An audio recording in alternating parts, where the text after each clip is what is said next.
తెలంగాణ విలీన దినోత్సవం సందర్భంగా కాంగ్రెస్ పార్టీ ఆధ్వర్యంలో జాతీయ జెండాను ఎగరవేసి సంబరాలు చేయడం జరిగింది. అందరికీ తెలిసిందే, భారతదేశం స్వాతంత్రం వచ్చిన తర్వాత వివిధ సంస్థానాలుగా దేశం మొత్తంలో ఉన్నాయి.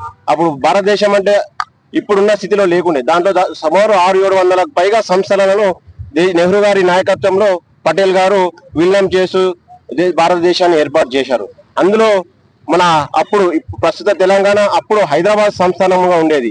అప్పుడు పటేల్ గారు నెహ్రూ గారి ఆదేశాలతో వచ్చి హైదరాబాద్ సంస్థానాన్ని తెలంగాణలో భారతదేశంలో విలీనం చేశాడు. విలీనం చేసిన వరకు ఈ సెప్టెంబర్ 15వ తారీఖు విలీనంతో మన ఈ పాత హైదరాబాద్ స్టేట్ కర్ణాటకలో కొద్ది భాగం కానివ్వండి, మహారాష్ట్రలోని మరాఠవాడ కానివ్వండి, ప్రస్తుతం ఉన్న మన సంపూర్ణ తెలంగాణ ఇవన్నీ విలీనమై తెలంగాణ మనకు స్వాతంత్రం ఏర్పడింది. ఇట్టి మన నిజాం ప్రభుత్వం నుండి విముక్తి కొరకు అప్పుడు తెలంగాణ సాయుధ పోరాటం మీకు తెలిసిందే. సూరవర సిపిఐ పార్టీ వారు, హైదరాబాద్ స్టేట్ కాంగ్రెస్ వారు, ఎందరో ఉద్యమకారులు పోరాటాలు చేశారు. చివరగా నెహ్రూ పటేల్ గారి సారథ్యంలో మనకు ఈ విలీనం ప్రక్రియ జాగి మనకు స్వాతంత్రం రావడం జరిగింది. ఇప్పుడు మీరు చూసినట్లయితే ప్రతి సంవత్సరం సెప్టెంబర్ 15 వస్తుందంటే బీజేపీ వాళ్ళు వచ్చి ఏదో అందులో ఈ విలీనంలో బీజేపీకి ఎటువంటి సంబంధం లేదు. వాళ్ళు వచ్చి దీని యొక్క మత విద్వేషాలు రెచ్చగొట్టి పబ్బం గడదామని చూస్తారు. భారతదేశ స్వాతంత్ర పోరాటంలో కానీ తెలంగాణ విలీనంలో కానీ బీజేపీకి ఆర్ఎస్ఎస్కి ఎటువంటి సంబంధం లేదు. వాళ్ళు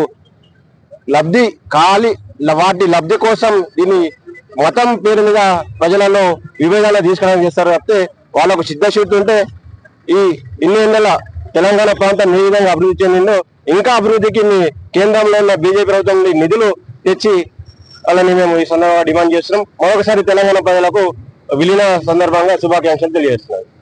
సెప్టెంబర్ 17ని మన తెలంగాణ ప్రభుత్వం అధికారికంగా నిర్వహించడం చాలా సంతోషకరం. దీన్ని ప్రజాపాలన దినోత్సవంగా మన గౌరవ ముఖ్యమంత్రి రేవంత్ రెడ్డి గారు పెట్టడం చాలా సంతోషకరం. అదే విధంగా ఈ రోజు నుండి కూడా గవర్నమెంట్ లోని పలు అభివృద్ధి సంక్షేమ లక్ష్యాలుగా కాంగ్రెస్ పార్టీ నిర్ణయం తీసుకుంది. ఏదైతే గవర్నమెంట్ కూడా ఈ పెన్షన్ల మీదనే కానీ రేషన్ కార్డుల దరఖాస్తుల స్వీకరణ కూడా ఈ సెప్టెంబర్ 15 నుంచే తీసుకున్నది. ఇంతకు ముందు ఏ గవర్నమెంట్ కూడా అధికారికంగా నిర్వహించలేదు. ఓన్లీ కాంగ్రెస్ ప్రభుత్వం వచ్చిన తర్వాతనే దీన్ని అధికారికంగా నిర్వహిస్తున్నాం. జాతీయ జెండాను ఈరోజు మేము కాంగ్రెస్ పార్టీ ఆధ్వర్యంలో మా కాంగ్రెస్ నాయకులు, వైస్ చైర్మన్ గారు, అలాగే కుల వెంకటేష్ గారు, ఇతర హోదాలలో కలిగిన కాంగ్రెస్ నాయకులతో కలిసి ఇక్కడ ప్రోగ్రాం చేయడం మాకు చాలా సంతోషం. ఎందుకంటే గత ప్రభుత్వాలు ఎన్నడూ కూడా ఈ దినాన్ని ఏదో ఒక వ్యవస్థలో లేనటువంటి దినంగా ప్రకటించింది. కానీ ఈ రోజు కాంగ్రెస్ ప్రభుత్వం వచ్చిన తర్వాత ఈ ప్రోగ్రాం మనం అధికారికంగా చేయడం అనేది చాలా సంతోషం. కాబట్టి మేము ఎప్పుడు కూడా ఈ గవర్నమెంట్ కు కాంగ్రెస్ పార్టీకి రుణపడి ఉంటాం.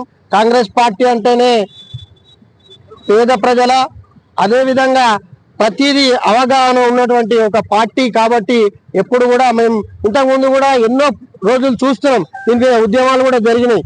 కాబట్టి ఈ తెలంగాణ ప్రభుత్వం తీసుకున్న నిర్ణయం చాలా సంతోషం. కాబట్టి మేము కూడా ఆ హర్షం వ్యక్తం చేస్తున్నాం.